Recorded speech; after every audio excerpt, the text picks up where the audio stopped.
हाँ तो मेरे प्यारे साथियों, स्वागत है आप सभी का आपके अपने YouTube चैनल प्रवी विद्यापीठ में। जैसा कि आप सभी जानते हैं बच्चे कि हमारा एसएससी जीडी का एक टारगेट बैच चल रहा है, जिसके तहत मैं लगातार आपको बेटा मैथ्स का प्रैक्टिस सेट सोल्व करा रहा हूं। और मैं लेकर आया हूं आज प्रैक्टिस सेट नंबर 4 आप सबके लिए, SSC GD practice set number 4। बहुत बेहद शानदार तरीके से आप लोगों की तैयारी चल रही होगी, मैं ये आशा करता हूं।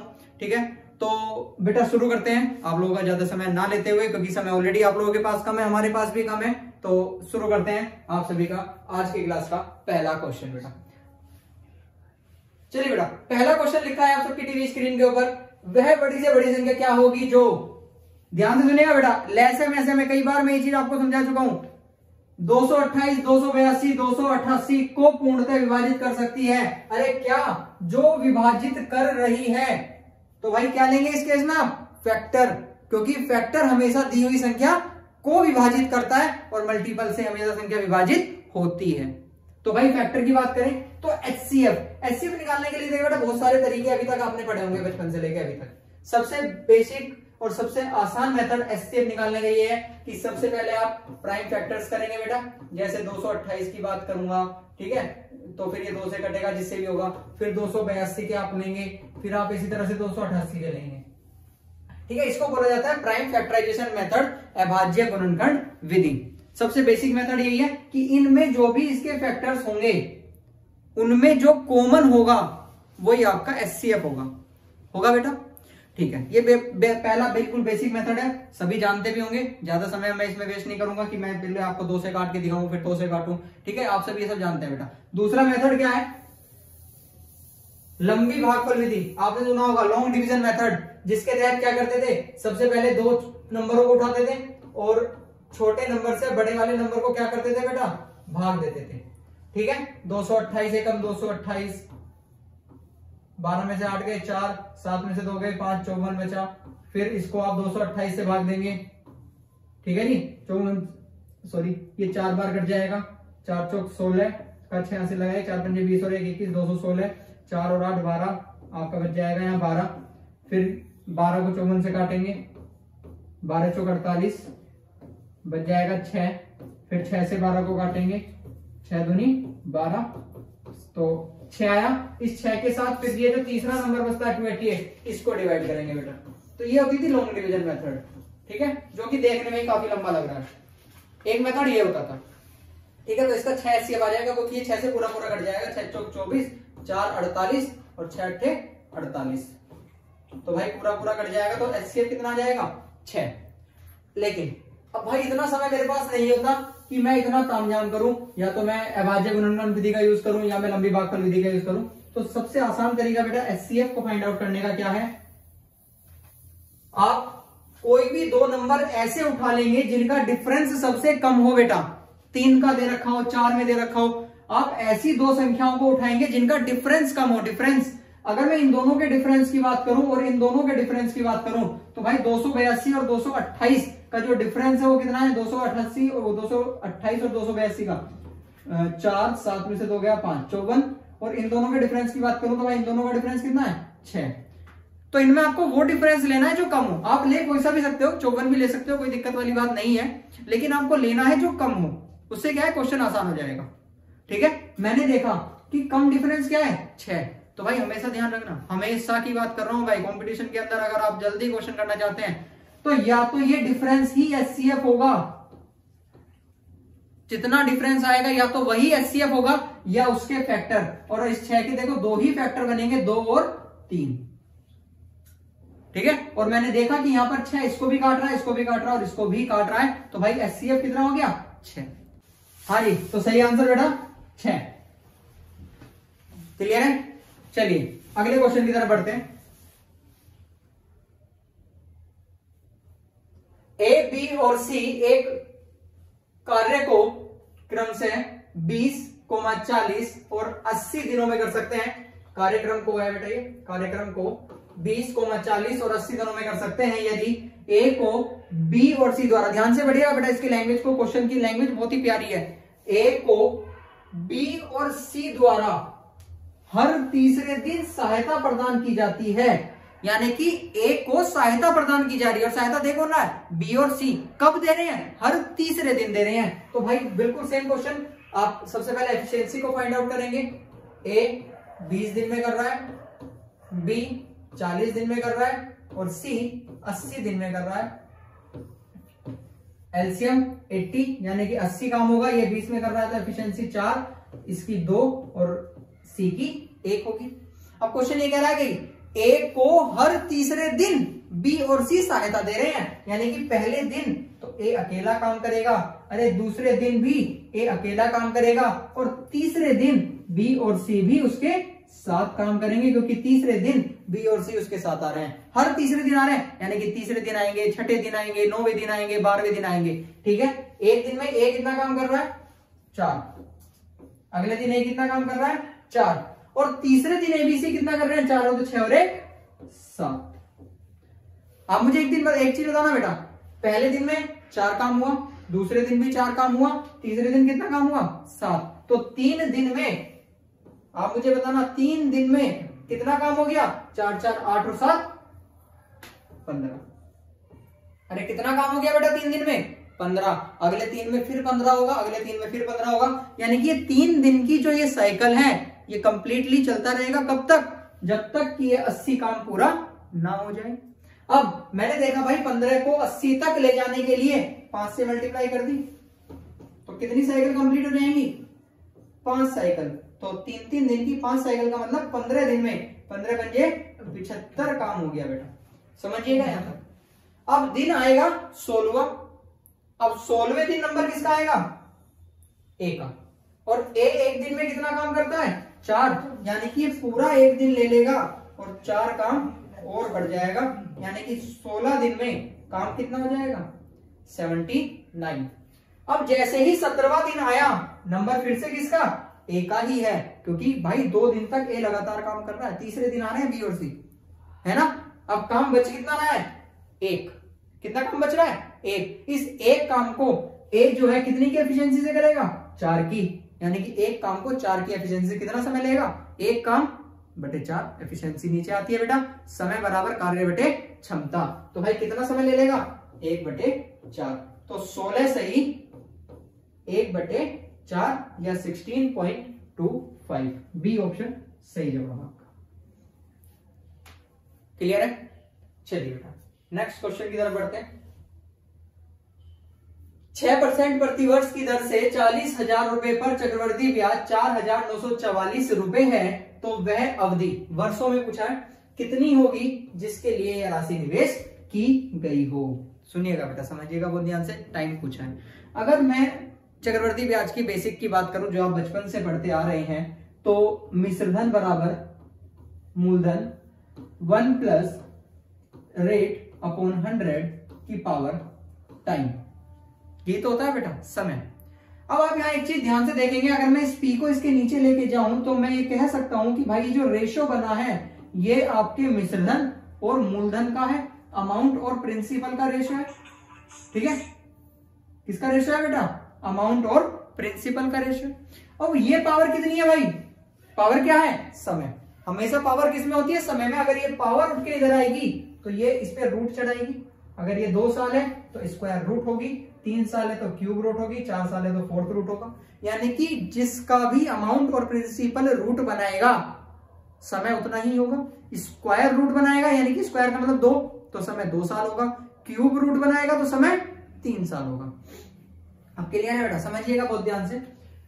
अब 4,944 रुपए ब्याज है कितने रुपए पर 40,000 पर, अगर मैं ब्याज को मूलधन में जोड़ दूं तो भाई मेरा मिश्रधन बन जाएगा 4,944 रुपए को जब मैं 40,000 में जोड़ूंगा तो 44,944 रुपए आपके मिश्रधन के रूप में आएंगे, बटे में मूलधन कितना है 40,000। ध्यान देना, यहां पर वैसे रेट की कोई जरूरत होती नहीं है, रेट की जरूरत सिर्फ एक कंडीशन में, स्पेशल केस में बनेगी जब आपका रूट, कभी कभी ऐसा होता है जैसे मैं 64 की बात करूं तो 64 स्क्वायर रूट भी है और क्यूब रूट भी है, ये 8 का तो स्क्वायर होता है और 4 का क्यूब होता है, तो उस कंडीशन में बच्चा कंफ्यूज होता है कि 2 साल या 3 साल, उस कंडीशन में आप बेटा फिर रेट को देखते हैं। लेकिन अगर आपका रूट सिंगल बन रहा हो, चाहे स्क्वायर बने चाहे क्यूब बने, फिर आपको रेट की कोई जरूरत नहीं होती है भाई। ठीक है, तो ध्यान देखें। अब मुझे इसका रूट निकालना है, वो मैं पहले इसको सोल्व कर लूंगा, उसके बाद देखूंगा। इतना बड़ा रूट तो देखो किसी का याद नहीं है। मैंने देखा कि ये कट रहा है, ये 4 8 से भी कट जाएगा, तो 8 से काट लेते हैं इसको।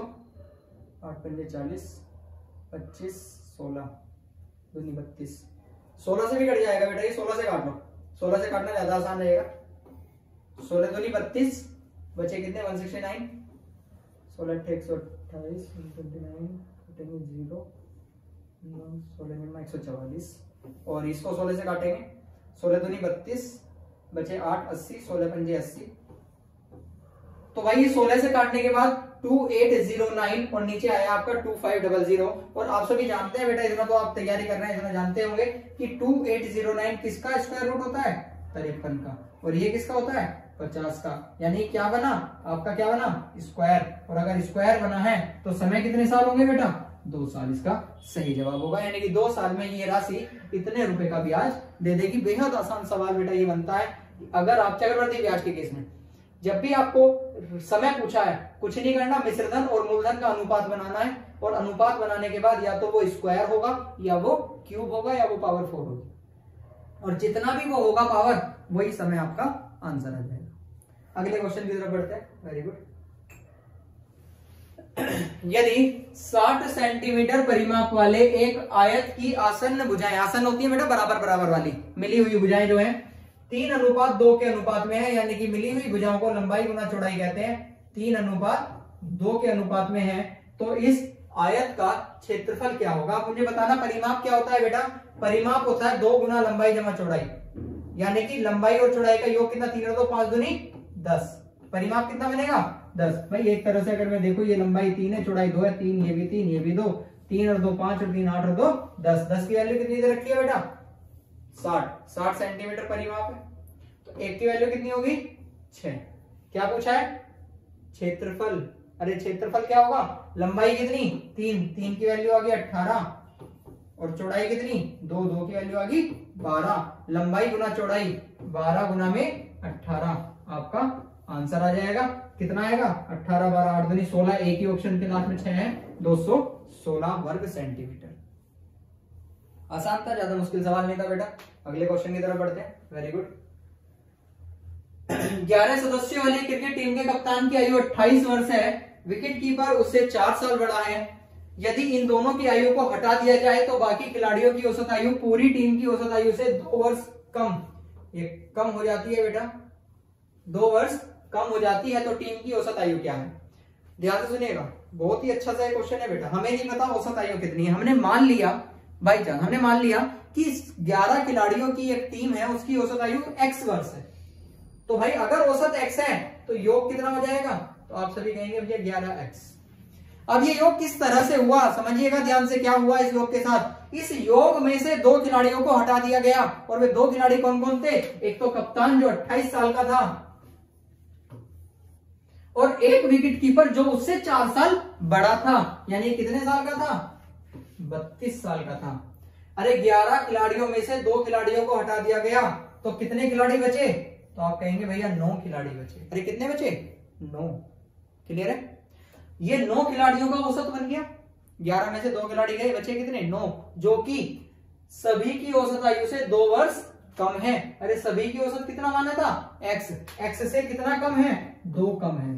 अरे कितना कम है बेटा 2। सोल्व कर लेंगे इसको। 11x माइनस 60 बराबर 9x माइनस 9 दूनी 18। 9x इधर आके माइनस होगा 2x, 18 इधर जाके, ये 60 उधर जाके प्लस हो जाएगा, 60 माइनस 18 42। तो x की वैल्यू कितनी आ गई भाई 21 वर्ष। यानी कि जो औसत हमने x माना था सभी खिलाड़ियों का, वो कितना था 21 वर्ष। C option. क्लियर है भाई, कोई दिक्कत किसी बच्चे को किसी भी तरह की। आगे बढ़े। Very good. नेक्स्ट क्वेश्चन बेटा, a b और c 3 धनात्मक संख्या इस प्रकार है कि a b का 70%, a b का 70% का मतलब 7 10 भाई 70 100 बनता, 0 0 खत्म। BC का 40%, 4 10 या 2 5। यदि तीनों संख्याओं का योग इतना है। अब मैंने बताया था भाई तीनों में रिलेशन कहेगा तो कुछ नहीं करना, तीनों का रिलेशन बना लो पहले। ABC, A और B कितने हैं 7 10, B और C कितना है 2 5। कब्जा करना बताइए रखा है, 7 दूनी 14, 10 दूनी 20, 10 पंजे 50। कोई दिक्कत किसी तरह की नहीं होनी चाहिए। वेरी गुड, आगे बढ़ते हैं। अब क्या कह रहा है, तीनों का योगफल, तीनों के योगफल की बात करूं तो 50 और 20 70, 70 और 14 84 की वैल्यू कितनी है बेटा 336। एक की वैल्यू कितनी हो जाएगी, किससे कट रहा है ये,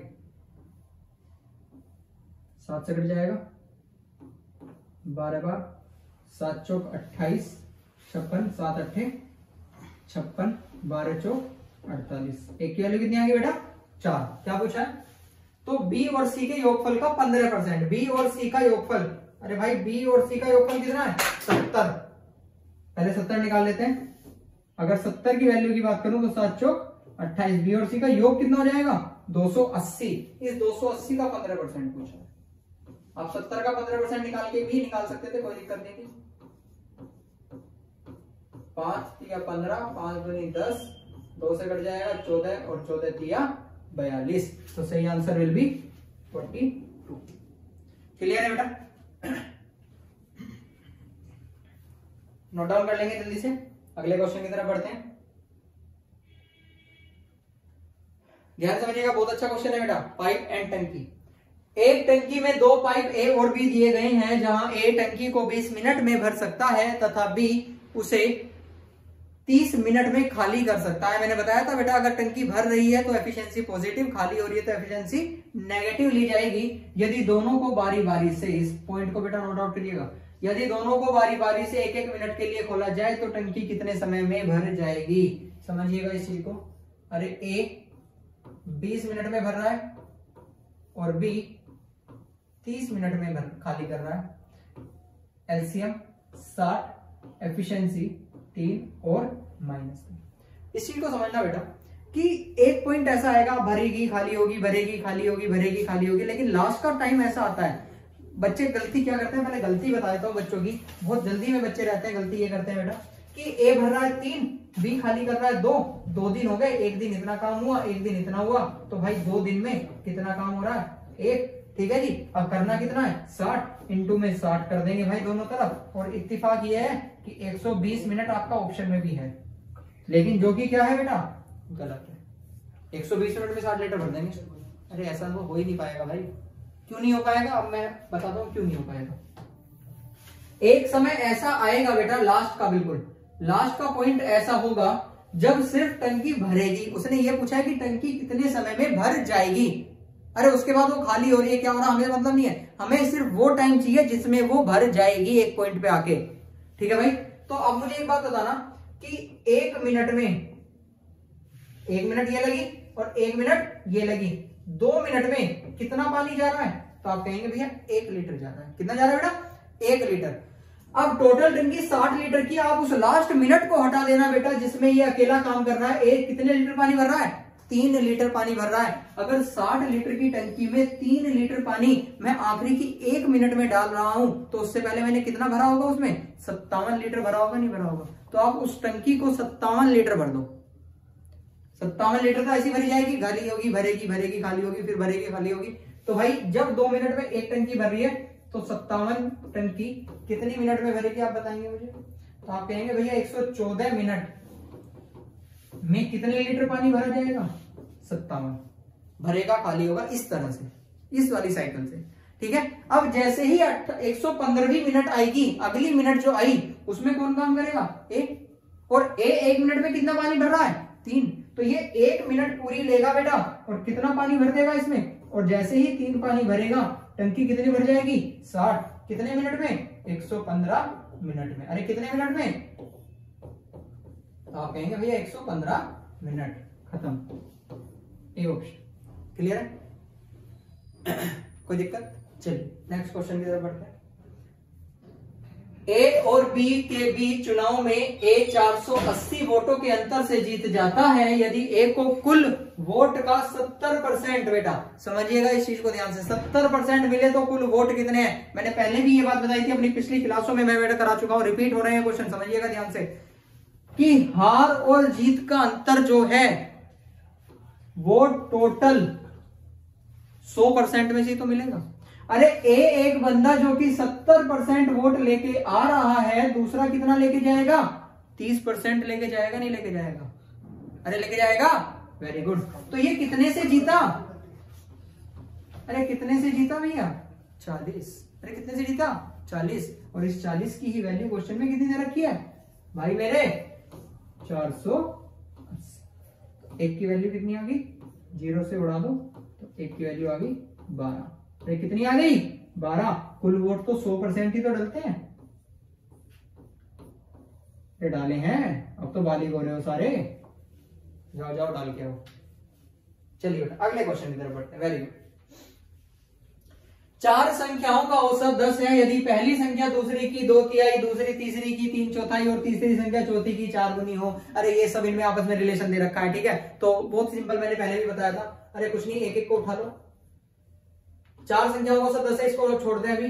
पहली संख्या दूसरी की 2/3, पहली संख्या दूसरी की 2/3, किसका, अरे दूसरे का, और जिसका है भाई फ्रैक्शन वो नीचे होती है वैल्यू हमेशा, तो 2 और तिहाई, तो ए 2 है, बी कितना है 3।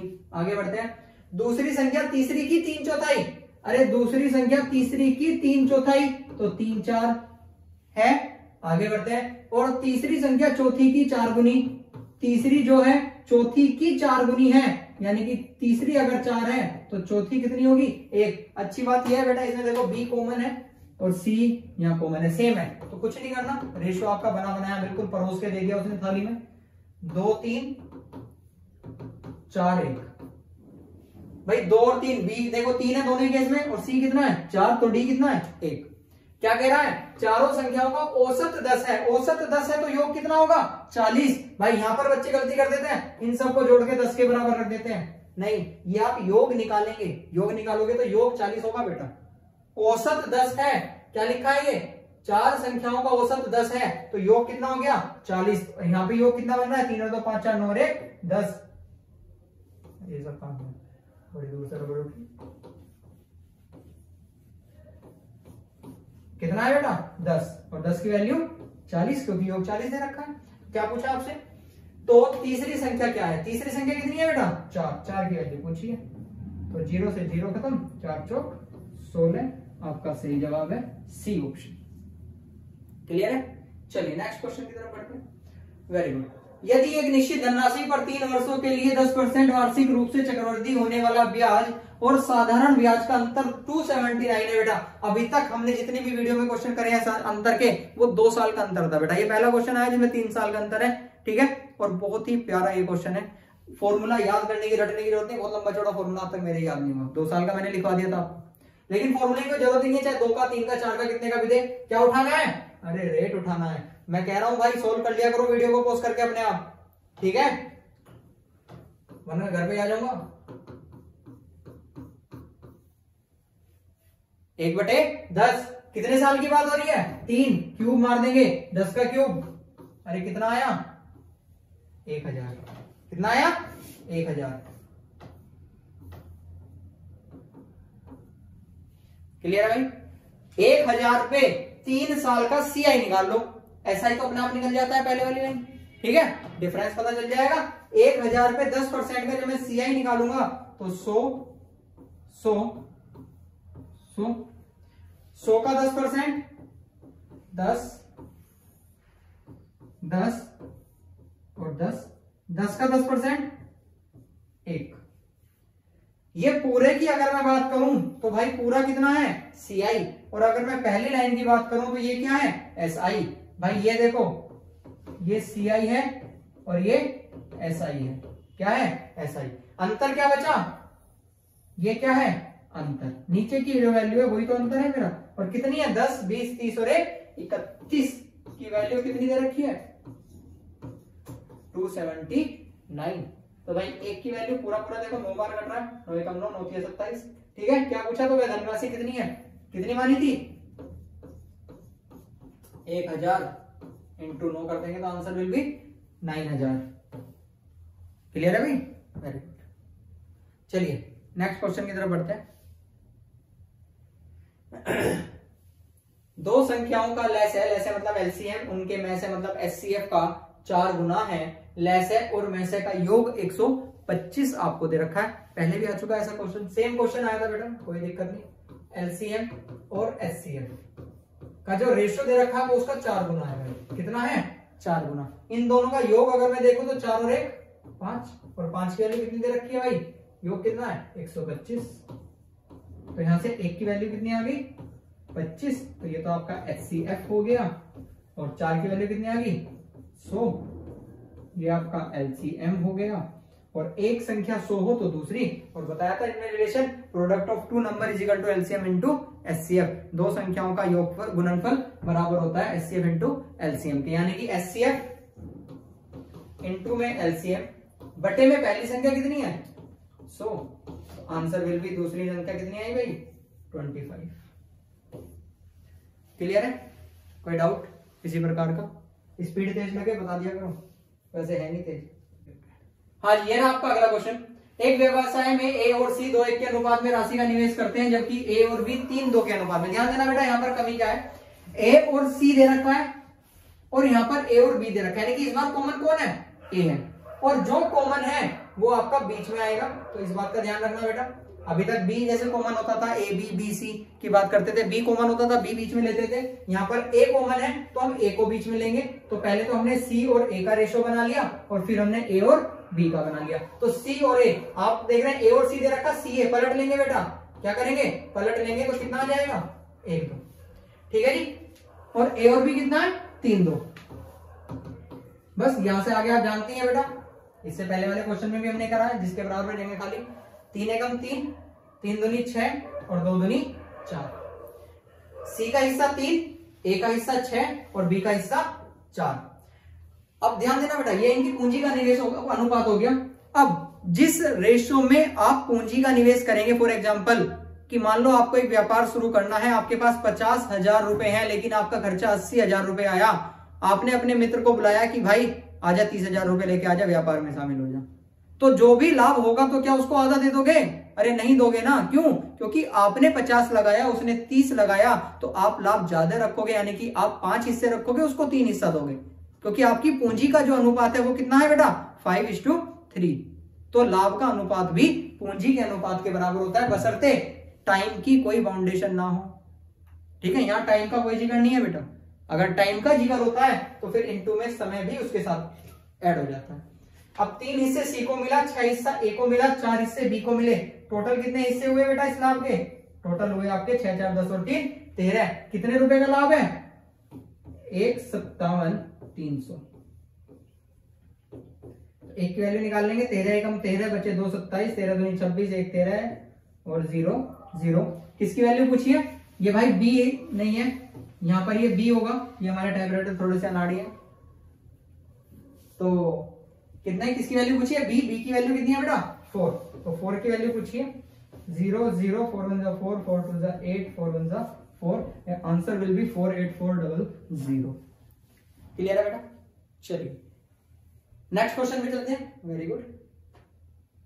800 रुपए में सूचीबद्ध एक सोफा सेट एक खुदरा विक्रेता को थोक व्यापारी, देख ले बेटा मैं बता दे रहा हूं हिंदी की लैंग्वेज, ऐसे भी टिपिकल लैंग्वेज। खुदरा विक्रेता, खुदरा विक्रेता बोलते हैं बेटा जो आपका रिटेलर होता है ना, बहुत से बच्चे भी अंग्रेज हैं। थोक होता है बेटा जो आपका होलसेलर, जिसे आप बोलते हैं होलसेलर। ठीक है, होलसेलर जो होल में काम करता है। रिटेलर 800 रुपए में एक सूचीबद्ध सोफा सेट एक खुदरा विक्रेता को थोक व्यापारी द्वारा 25% और 15% की क्रमिक छूट, क्रमिक छूट का मतलब होता है कॉन्जिक्यूटिव डिस्काउंट, कॉन्जिक्यूटिव डिस्काउंट बेटा, लगातार मिलने वाली छूट को कॉन्जिक्यूटिव डिस्काउंट क्रमिक भट्टा बोलते हैं।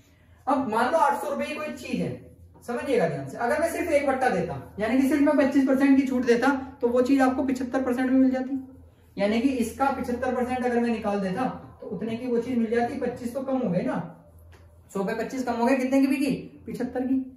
लेकिन सिर्फ एक छूट से आपका पेट थोड़ी ना भरता है, और भी चाहिए भैया, डिस्काउंट पे डिस्काउंट। कितने की और चाहिए? 15 की और चाहिए। अब जब 15 की चाहिए तो इस पूरे का 15% घटा दो। अरे इस पूरे पे 15 घटाऊंगा तो बचेगा कितना? ये पूरा भी तो अपने आप में 100% है। एक आधी छूट और होती तो फिर गुना कर देते। सबसे आसान तरीका भाई इस क्वेश्चन को करने का ये, 2 जीरो से 2 जीरो खत्म, 25 थी 75, 25 चौका 100, 4 से कट जाएगा 2 बार, 3 दूनी 6 इंटू 85, तो आंसर विल बी 6 पंजे 30, 3 6 48 और 3 51, 510। C option. क्लियर है? कोई दिक्कत? वेरी गुड, आगे बढ़ते हैं। नेक्स्ट क्वेश्चन, एक थैली में 3 प्रकार के सिक्के हैं, कॉइन्स। बेटा कॉइन की बात हो रही है, वेरी गुड, बहुत अच्छा क्वेश्चन है, आता है अक्सर इस तरह का क्वेश्चन। और अभी तक हमारे पीडीएफ में चारों लेक्चर में पहला क्वेश्चन आया है सिक्के वाला। 1 रुपए के सिक्के, 50 पैसे के सिक्के और 25 पैसे के सिक्के। इतना आप सभी जानते होंगे कि भाई 50 पैसे के 2 सिक्के, बस इस चीज को समझिएगा, थोड़ा सा बेसिक कॉन्सेप्ट है। 50 पैसे के 2 सिक्के मिलकर 1 रुपया बनाते हैं, और 25 पैसे के 4 सिक्के मिलकर 1 रुपया बनाते हैं। अरे बनाते हैं, तो ये जो मैं 4 सिक्के कह रहा हूं, this is the quantity of coins. बेटा ये कॉइन की क्वांटिटी है, ये इनकी क्वांटिटी को दर्शा रहा है 4 सिक्के। और 4 सिक्कों ने मिलकर जो 1 रुपया बनाया, ये उसका मूल्य दर्शा रहा है, प्राइस को दर्शा रहा है। तो यहां पर 2 ही चीजें होंगी, क्वांटिटी और प्राइस, मतलब रेट कह लो, प्राइस कह लो, अमाउंट कह लो, कुछ भी कह लो आप उसको। ठीक है भाई। अब कह क्या है, यदि सिक्कों की कुल संख्या, इस संख्या पे ध्यान देना बेटा, दिस इज क्वांटिटी 175 हो, और प्रत्येक प्रकार के सिक्के का कुल मूल्य, यहां पर ध्यान देना, दिस इज उनके द्वारा बनाया गया अमाउंट। ये पैसे की बात हो रही है, यहां पर क्वांटिटी की बात हो रही है, वहां पैसे की बात हो रही है, वो बराबर हो, तो थैले में कुल कितनी राशि, यानी कि क्या पूछा है बेटा? अमाउंट। बच्चे यहां बहुत कंफ्यूज होते हैं भाई, ठीक है, तो कंफ्यूज होना ही नहीं है बिल्कुल भी। देखते हैं, 1 रुपया, 50 पैसे और 25 पैसे के सिक्के हैं एक बैग में, मतलब हमने फिलहाल ये वो रख दिया, ये कि कौन कौन से कॉइन्स आपके पास हैं। यदि प्रत्येक प्रकार के सिक्के का मूल्य समान हो, यानी कि जो मूल्य का रेशो बनेगा वो कैसा होगा बेटा? सेम होगा। ये क्या है भाई, किसका रेशो बनाया मैंने? ये बनाया मैंने अमाउंट का रेशो, यानी कि 1 रुपए का एक, मतलब 1 रुपए का 1 ही रुपए है आपके पास, तो 1 ही सिक्का होगा, यानी क्वांटिटी भी कितनी होगी? 1। 50-50 पैसे के सिक्के हैं, लेकिन वो अमाउंट में कितने हैं? 1 रुपया, तो कितने सिक्के होंगे? अरे 2 सिक्के होंगे, तभी तो 1 रुपया बनाएंगे, तो कॉइन कितने बनेंगे? 2। 25-25 पैसे के सिक्के ले रहे हो आप, ठीक है, लेकिन कितने रुपए बनेंगे मिलकर? 1 रुपया बन रहा है, तो भाई सिक्के कितने होंगे? 4। तो ये जो नीचे रेशो बना, ये रेशो बनेगा इनकी क्वांटिटी का। बस आपको ये 2 रेशो बनाने हैं बेटा, एक आपको दे रखा होगा, दूसरा आपको बनाना है। कौन सा दे रखा होगा वो डिपेंड करेगा बेटा क्वेश्चन की लैंग्वेज पे। कभी कभी क्या होता है, यहाँ पर सिक्कों की क्वांटिटी का रेशो दे देता है, उस केस में फिर मूल्य बनाएंगे, ठीक है, इतना तो जानते ही हैं। अब कुल सिक्के कितने? 175। आपके अकॉर्डिंग कुल सिक्के कितने आए? 4 और 2 6 और 1 7। 7 की वैल्यू कितनी दे रखी है? 175। तो 1 की वैल्यू कितनी आ गई यूनिटरी मेथड? 7 दूनी 14, 3 35, 7 पंजे 35। 1 की वैल्यू कितनी आ गई? 25। क्या पूछा है? तो थैले में कुल कितनी राशि है, अमाउंट पूछा है, और अमाउंट पूछा है तो भाई 1 रुपए का भी 1 ही रुपया है, 50 पैसे के 1 रुपए हैं, 25 पैसे का 1 रुपया है, नहीं कुल कितने रुपए हैं? 3 की वैल्यू, तो 25 दिया तो कितने रुपए हैं भाई? 75 रुपए। अरे कितने हैं? 75 रुपीज। क्लियर है? Very good. नेक्स्ट क्वेश्चन की तरफ आते हैं। ब्याज की गणना वार्षिक चक्रवृद्धि आधार पर करते हुए किसी निश्चित राशि पर 10% वार्षिक ब्याज की दर से 3 वर्ष का चक्रवृद्धि ब्याज 1324 रुपए होता है, तो राशि ज्ञात करो। अब तो भाई उम्मीद करता हूं कि बच्चे इस क्वेश्चन को कर ही देंगे, है ना, इतने भी ठेठर बच्चे नहीं है हमारे, ठीक है, कि ये भी क्वेश्चन ना कर पाए। क्या है भाई? निश्चित राशि की बात कर रहा हूं, तमाम क्वेश्चन कर चुके हैं भाई 4 क्लास में इस तरह के, ठीक है। 10% को उठाया 1/10, कितने साल की बात हो रही है? 3 साल। 10 का क्यूब मारा 1000, 3 साल का निकाल देंगे चक्रवृद्धि ब्याज 10% से 100 का 10%, 10 10 10 और 10 का 10% 1, कितना राशि आई है? 100, 200, 300, 10, 20, 30 और 31, 331 की वैल्यू कितनी दे रखी है? अरे 1324। तो एक की वैल्यू पूरा 4 बार कटेगा ना, 4 × 12, 4 × 12 13, पूरा 4 बार कट रहा है बेटा। ठीक है, क्या पूछा है?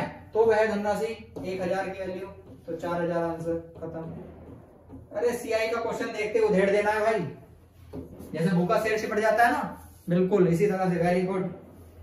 तो ये कुछ क्वेश्चन थे बेटा, 15-16 क्वेश्चन आज हमने आपके लिए।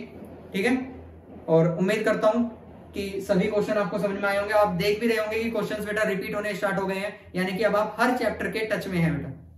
ठीक है, और जब तक आप हर चैप्टर के टच में रहोगे, मैं गारंटी कह रहा हूं बेटा, एग्जाम में कभी मार नहीं खाओगे। तो प्रैक्टिस सेट बहुत जरूरी है, जो कि आपको लगातार हमारे द्वारा मिल रहा है और मिलता भी रहेगा, जब तक तोड़ेंगे नहीं, जब तक छोड़ेंगे नहीं। ठीक है भाई, तो इसी उत्साह और उमंग के साथ मैं नितिन कुमार आज अपनी वाणी को विराम लेता हूं। धन्यवाद।